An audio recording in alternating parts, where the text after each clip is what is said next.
Mel, aku nak masuk sini jap. Baik. Standby Okey, boleh. Bismillahirrahmanirrahim.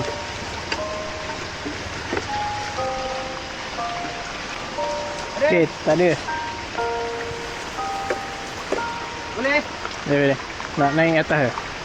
Ha? Nak naik atas ke? Tak ada barang tak? Tak ada. Boleh masuk dalam lagi tu.